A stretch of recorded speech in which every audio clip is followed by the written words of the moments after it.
Good afternoon. The European Union decided to give us some signs for different areas in our school so that when we have visitors, they know exactly where they're going.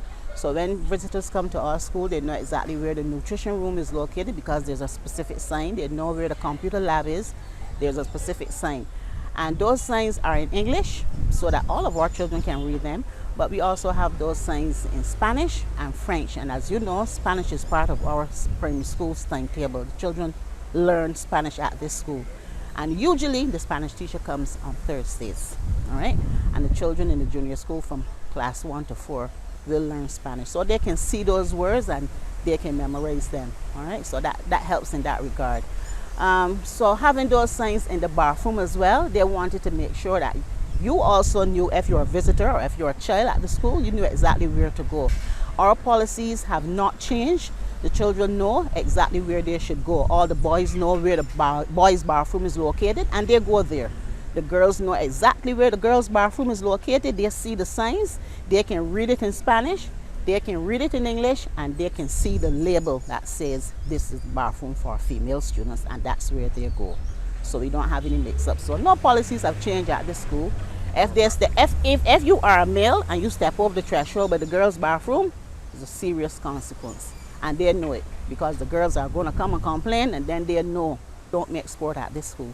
So I'm here at the St. Philip Primary School with the principal, Mrs. Bhamjee, as well as with our Deputy Chief Education Officer, Ms. Adamson. And I wanted to come to this school to see for myself what is being perpetrated as a change in policy and an agenda that is being pushed here at St. Philip Primary or any other school with regards to having same-sex bathrooms and pushing an agenda that seeks to put girls and boys together in spaces which would not be appropriate.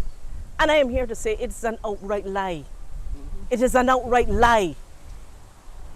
And it is unfortunate that we have people who think that it is okay to make up whatever they think they should be saying for whatever reasons they have made it up, and then seek to put it on principals like Mrs. Bhamjee, who has been here for nearly a decade and has been managing this school to ensure that there is safety and security for our children.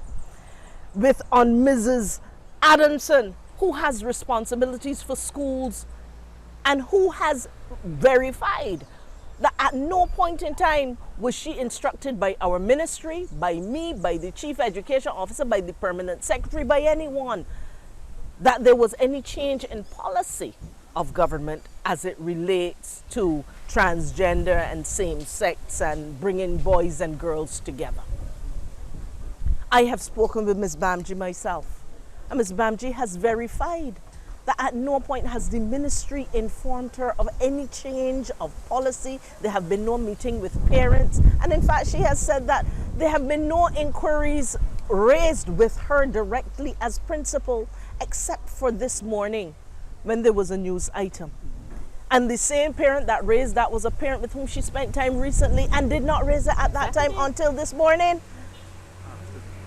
And therefore, no one has spoken to Mrs. Adamson at the ministry. No parent has called, no one else has called. So it makes me wonder, if this is such a major issue at this time, why has Ms. Bhamjee, who has an excellent relationship with not only her students and her teachers, but with her parents, why has she not been asked? Why has Mrs. Adamson, who has responsibility, not been asked? Why has the ministry itself not received any significant complaints? But we can hear this in the media, and you know what? I am accessible. So those who wish to ask the questions can ask the questions of the ministry. And we can tell you that we continue to look after the wealth and safety of our children, the health and the safety of our children. We have not changed any policy whatsoever as it relates to bathroom or anything else relating to transgender and fluidity, sexual fluidity, or identifying in any different ways. Those are conversations that have not been had. And this government and this ministry and this school has no interest whatsoever in foisting any of this onto the parents and the children. of this country, any conversation of this sort will have to be done in the appropriate way at the appropriate time with the appropriate people. And so I am here to reassure you that not St. Philip Primary, not any other school, not the Ministry of Education, and not this government has in any way, form, or fashion sought to put in place any policy that would in any way go against a policy we had before, which is boys go to boys' bathrooms, girls go to girls' bathrooms. It is unfortunate that people have chosen to lie or to mislead that this policy has changed.